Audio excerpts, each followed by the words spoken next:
नमस्कार, आप देख रहे हैं आज तक। आपके साथ मैं हूं सईद अंसारी। रात के 10 बज रहे हैं, आप देख रहे हैं दस्तक। स्वागत है आपका दस्तक में, जहां सबसे पहले बात आज पहाड़ से आई बड़ी दस्तक की, जहां हिमाचल प्रदेश जीतकर भी कांग्रेस में फिलहाल भीतर सीएम पद को लेकर लड़ाई है। विधायक दल की बैठक खत्म हुई, एक लाइन का प्रस्ताव पास हुआ, हाईकमान पर अब निर्णय छोड़ दिया गया है। तो अब हिमाचल प्रदेश में अभी तक ये तय नहीं हो पाया है। शिमला में कांग्रेस विधायक दल की बैठक खत्म हो गई और बैठक में बिना किसी नाम के एक लाइन का प्रस्ताव पास किया गया है। सहमति मुख्यमंत्री के नाम पर नहीं हो पाई है, कांग्रेस हाईकमान लेगा निर्णय। यानी कि अब कांग्रेस हाईकमान ये तय करेगा कि हिमाचल प्रदेश का मुख्यमंत्री कौन होगा। कांग्रेस विधायक दल की बैठक में ये सहमति नहीं बन पाई कि मुख्यमंत्री कौन होगा। कई दावेदार हैं, कम से कम 3 प्रमुख दावेदार हैं, लेकिन उन दावेदारों में से किसी के नाम पर भी सहमति विधायक दल की बैठक में नहीं बनी है। लेकिन सिर्फ एक लाइन का प्रस्ताव पास करके इस बैठक को समाप्त कर दिया गया। 2018 के बाद सीधे अपनी अगुवाई में चुनावी राज्य जीतने वाली कांग्रेस के भीतर दिन भर शिमला में हलचल मची रही। अब आला कमान के भरोसे पर हिमाचल है, लेकिन हाईकमान जो निर्णय राजस्थान में अब तक नहीं ले पाया, क्या उसका निर्णय हिमाचल में चलेगा?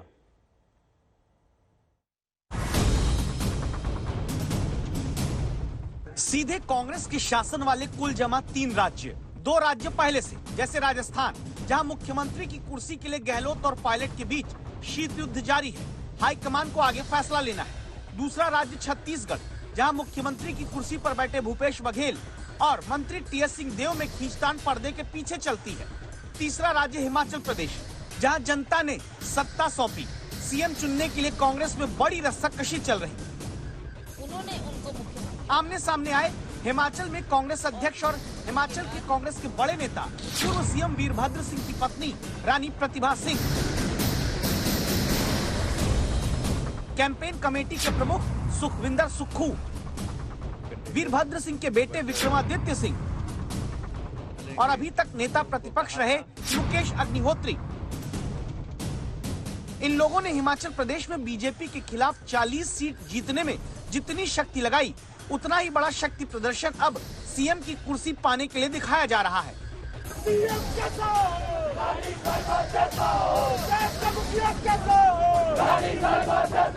सबसे ज्यादा जोर इसी हॉली लॉज के भीतर रहने वाली रानी प्रतिभा सिंह के समर्थकों की तरफ से लगाया जा रहा है। हिमाचल में मुख्यमंत्री की कुर्सी की दावेदारी के दंगल को सुलझाने के लिए 3 रेफरी, प्रभारी राजीव शुक्ला, चुनाव पर्यवेक्षक भूपेश बघेल और भूपेंद्र सिंह हुड्डा शिमला पहुंचते हैं। तो ये संकेत देते हैं कि हिमाचल प्रदेश में ऑल इज वेल। किसी को निगलेक्ट करने का सवाल ही नहीं उठता और सबको साथ में लेके चलने की बात है। और सबको अपने राय रखने की भी अधिकार है। तो लग रहा है कोई मुश्किल नहीं होगी सर कांग्रेस के लिए? कोई मुश्किल नहीं। पार्टी हाईकमान को अवगत करेंगे, पार्टी हाईकमान तय करेगा। दोपहर में तीनों नेता मीटिंग के लिए निकले तो काफिले को प्रतिभा सिंह के समर्थकों ने घेर कर नारेबाजी की। रानी साहिबा, ये राजा साहब की बदौलत सरकार आई है और रानी प्रतिभा सिंह मुख्यमंत्री, स्टेट की मुख्यमंत्री होनी चाहिए। साहिबा की बदौलत सरकार आई है। राजा साहब के नाम पर सरकार, ओनली एक बंदी थी रानी साहिबा, जिसने पूरे हिमाचल की 60 सीटों में बरकरी की है, बाकी किसी ने की। रानी साहिबा ही सी। अगर वो नहीं बनती है, मतलब ही नहीं बनता, रानी साहिबा ही बनेगी। तो लोकसभा भूल जाए।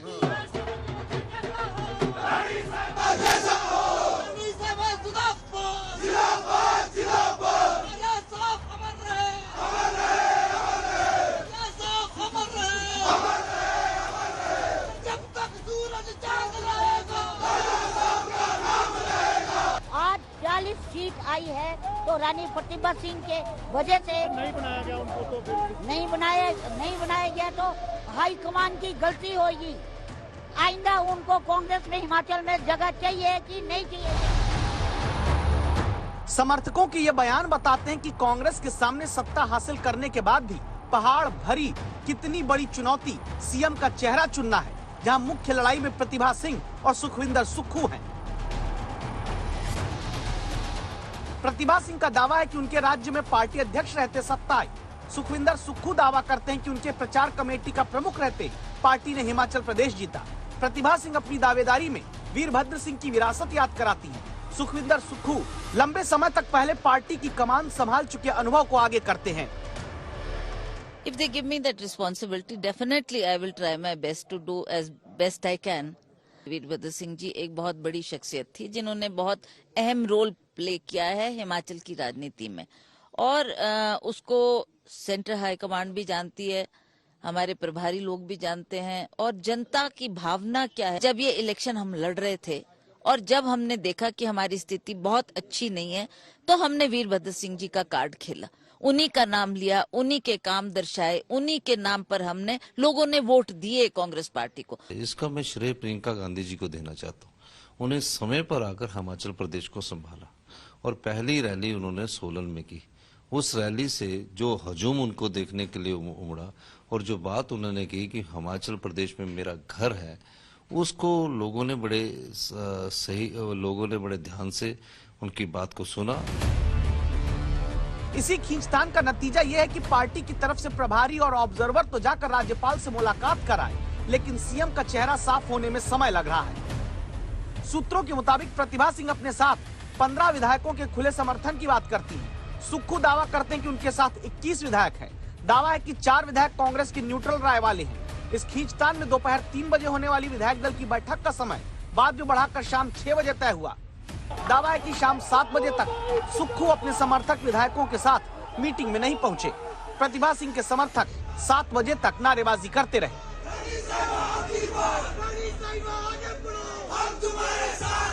कोई बैठकों के दौर नहीं चल रहा, सब गलतफहमी आप लोगों को, क्योंकि सब रास्ते में मिले हैं, आ रहे हैं, पहुंच रहे हैं, सिर्फ उनका वेट होने का देर है। ये सब कुछ कहना कि ये हो रहा वो हो रहा, ये बैठक, कोई बैठक नहीं हो रही, सब बकवास।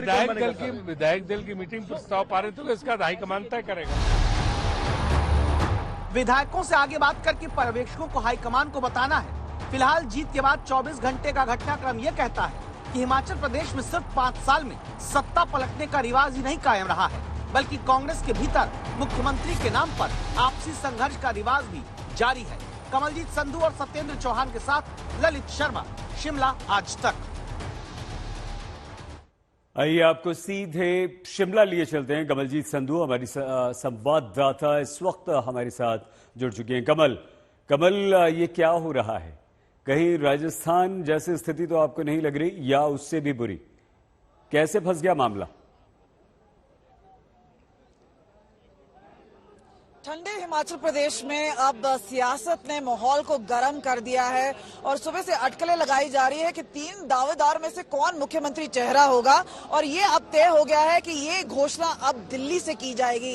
यानी किसी पर भी सहमति नहीं जताई गई, खासतौर पे क्योंकि गुटबाजी इतनी ज्यादा है, चाहे वो प्रतिभा कैंप हो या फिर सुखविंदर सिंह सुक्खू, जो कि 2 प्रोमिनेंट। और सबसे खुशी की बात थी कि 40 के 40 विधायक यहाँ पे पहुंचे, जो आज की मीटिंग हुई, और 40 विधायकों ने एक साथ हाथ उठाकर जो प्रस्ताव पेश किया गया कि हम पार्टी हाईकमान को अधिकृत करते हैं कि वो किसको अपना नेता चुने, और उन्होंने यूनानिमसली सर्वसम्मत से प्रस्ताव पारित करके पार्टी हाईकमान को जो है अधिकृत किया है कि वो जिसको भी चाहें उसको नेता जो है यहाँ पे विधायक दल का चुन सकते हैं। यहाँ पे जब बैठक शुरू हुई तो हमारी प्रदेश अध्यक्ष ने स्वागत किया विधायकों का, और प्रस्ताव को पेश किया मुकेश अग्निहोत्री जी ने, और उसका समर्थन जो है सेकंड किया उसको सुखविंदर सिंह सुक्खू जी ने, और इस तरह से सारे विधायकों ने हाथ उठाकर सर्वसम्मति से पार्टी हाईकमान को अधिकृत किया है कि वो जिसको भी चाहे नेता वो चुन सकते हैं। हमारे जो ऑब्जर्वर, हमारे छत्तीसगढ़ के मुख्यमंत्री भूपेश बघेल जी, हमारे हरियाणा के पूर्व मुख्यमंत्री और लीडर अपोजिशन इस समय भूपेंद्र सिंह हुड्डा जी, इन दोनों की उपस्थिति में हमारे AICC के सारे सेक्रेटरीज, फंक्शनरीज सबके साथ जो है उनके सामने बैठक हुई, और उनके सामने उन्होंने ये सबको अधिकृत किया है, और इस तरह से जो है पार्टी हाईकमान को अधिकृत कर दिया गया है कि किसको वो जो है अपना जिसको चाहे वो नेता चुन सकते हैं।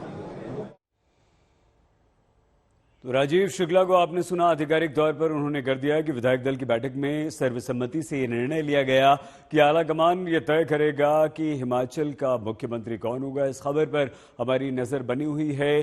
पिछले 2 दिनों में 3 चुनावों के परिणाम आए। गुजरात के परिणाम के बाद प्रधानमंत्री नरेंद्र मोदी ने एक बात के लिए सावधान रहने को कहा। इशारा आमदनी अठन्नी खर्चा रुपया वाली राजनीति की तरफ पीएम मोदी का रहा। वादों से सीट हासिल करने की राजनीति होती है। प्रश्न आम आदमी पार्टी की राजनीति पर उठाया गया है। रोजगार का इंतजाम करेंगे और जब तक रोजगार नहीं मिलता तब तक उनको 3,000 रुपए महीने के हिसाब से बेरोजगारी भत्ता देंगे। 18 साल से ऊपर की हर महिला को जो महिला चाहेगी उसे 1,000 रुपए हर महीने के हिसाब से उसके बैंक अकाउंट में दिया जाए। 30,000 रुपए महीने का फायदा दिलाने का केजरीवाल का दांव गुजरात में कामयाब नहीं हुआ और नतीजों के बाद सीधे प्रधानमंत्री ने उन पर बिना नाम लिए हमला किया।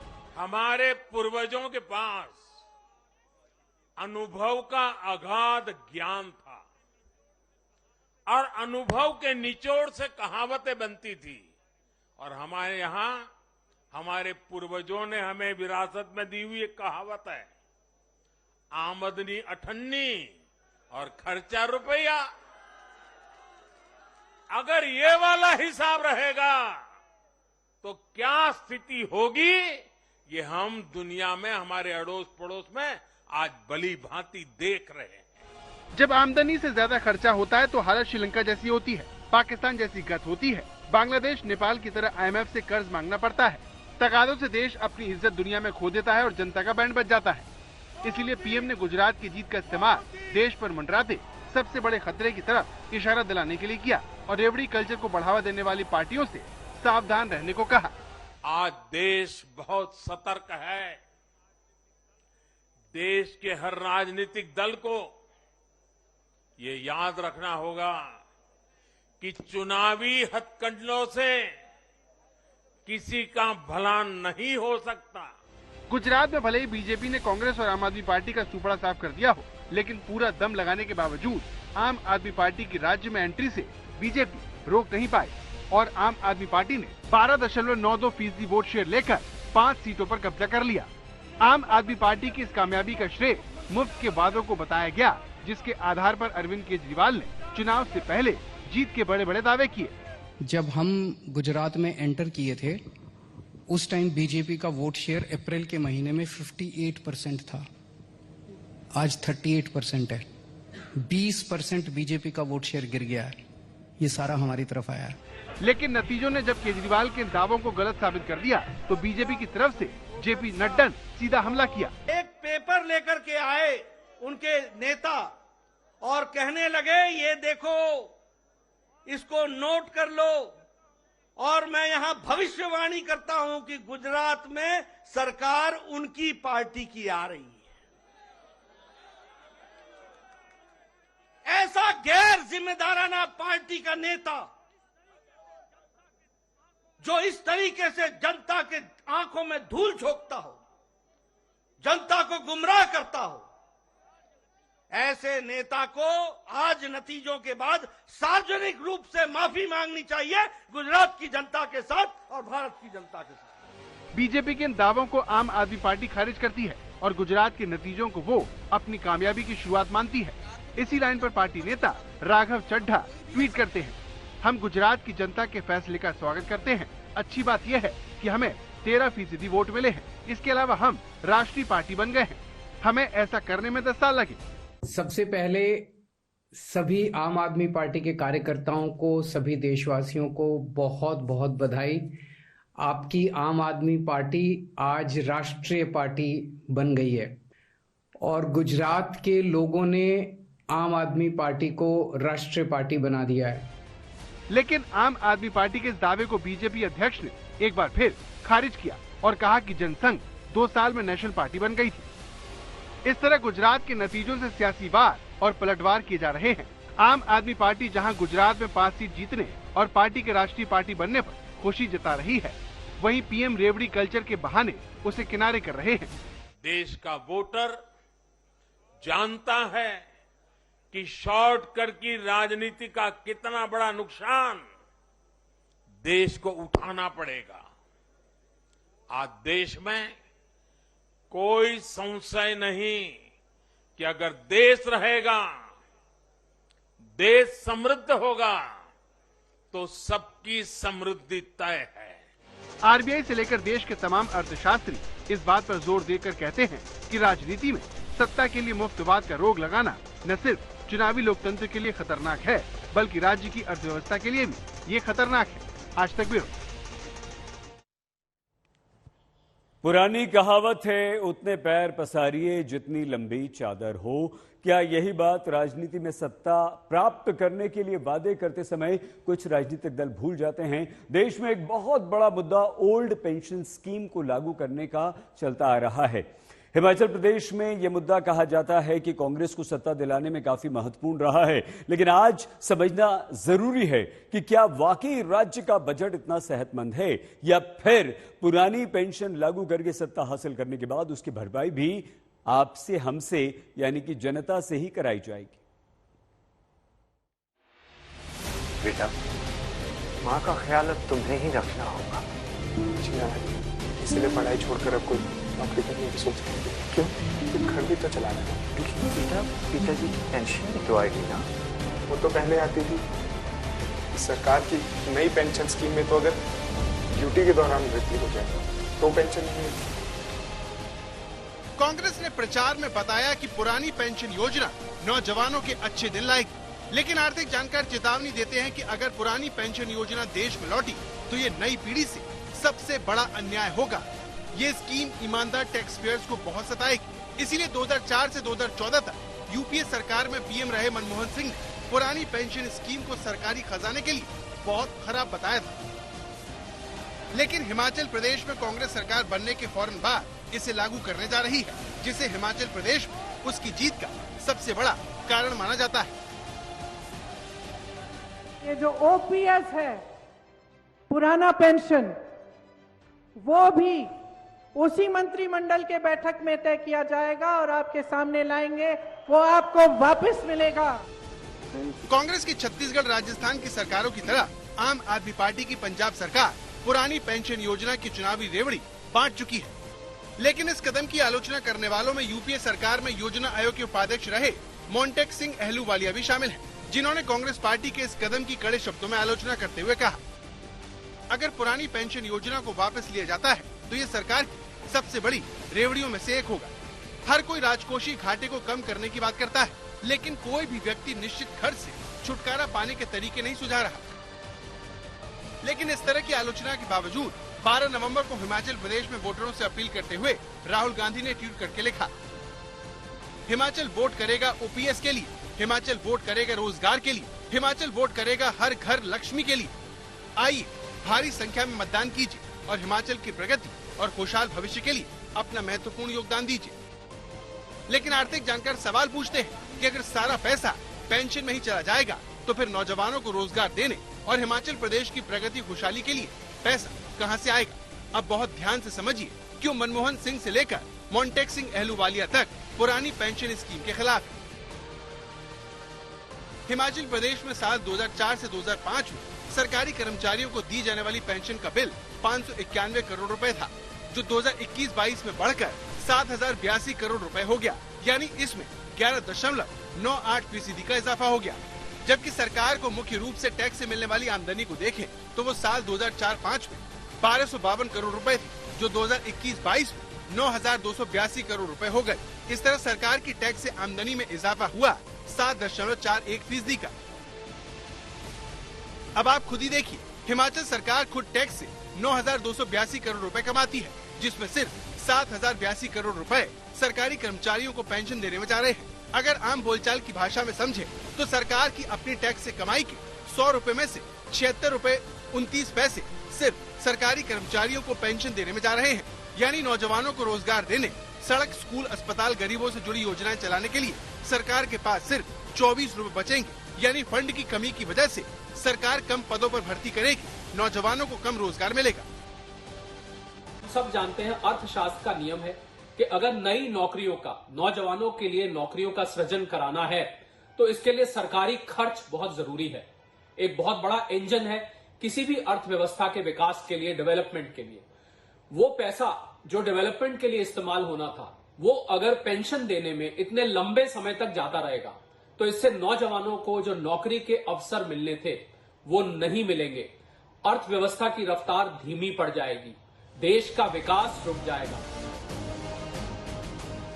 हिमाचल प्रदेश जैसे राज्यों पर पहले से बहुत ज्यादा कर्जा है। इसके अलावा वहाँ पर सरकारी कर्मचारियों की संख्या में 147% का इजाफा हो चुका है। इसका मतलब ये है कि सरकार पर पेंशन का बोझ बना रहेगा और अगर किसी साल सरकार की आय में उम्मीद के मुताबिक इजाफा नहीं हुआ तो राज्य सरकार लोगों पर टैक्स बढ़ाएगी, जिसका खामियाजा आम लोगों को होगा। इसे राजस्थान के आर्थिक आंकड़ों से भी समझना बहुत जरूरी हो जाता है, जहां राज्य सरकार की कुल आय का 56% खर्चा वेतन और पेंशन पर हो रहा है और इसका फायदा जनसंख्या के मात्र 6% हिस्से को हो रहा है। बाकी बची 44% आय जनसंख्या के 94% लोगों पर खर्च हो पा रही है। सवाल यह है कि ये कहां तक सही है। अगर हम करंट पोजीशन को देखें तो ये पैसा नॉन प्रोडक्टिव कार्य के लिए जा रहा है, क्योंकि आती हुई जाती हुई पेंशन जो है या किसी भी रिटायर्ड व्यक्ति के पास आती हुई पेंशन उसका खर्च तो पूरा कर रही है, पर देश के विकास में, देश की प्रगति में कोई योगदान नहीं दे रही है। इसी पैसे का खर्च यदि देश के विकास में किया जाए तो इससे नौजवानों के लिए और नौकरियां निकल के आएंगी। गवर्नमेंट एम्प्लॉयज का भला करना चाहिए, जरूर करना चाहिए, लेकिन क्या गवर्नमेंट एम्प्लॉयज का भला करने के लिए ओल्ड पेंशन स्कीम सही है या कोई दूसरे विकल्प हो जाते हैं? वो एक बहुत बड़ा सवाल जो है खड़ा होता है हमारे सामने। मेरे हिसाब से सोल्यूशन ऐसा निकलना चाहिए कि स्टेट के पास ग्रोथ के लिए भी पैसा हो, स्टेट के पास डेवलपमेंट के लिए भी पैसा हो, साथ ही साथ गवर्नमेंट एम्प्लॉयज का भी ध्यान रखने का और सोल्यूशन कोई निकाला जाए। इस तरह पुरानी पेंशन योजना का फायदा एक बहुत छोटे तबके को होगा, लेकिन इसकी कीमत नौजवान ज्यादा टैक्स और कम सरकारी पदों में भर्ती के रूप में चुकाएंगे। नौजवान फिर सड़कों पर नौकरियों के लिए धरना देंगे, कानून व्यवस्था की आड़ में लाठियां खाएंगे। आज तक ब्यूरो। दस्तक में आज के लिए बस इतना ही। आप प्लीज अपना बहुत ख्याल रखिएगा।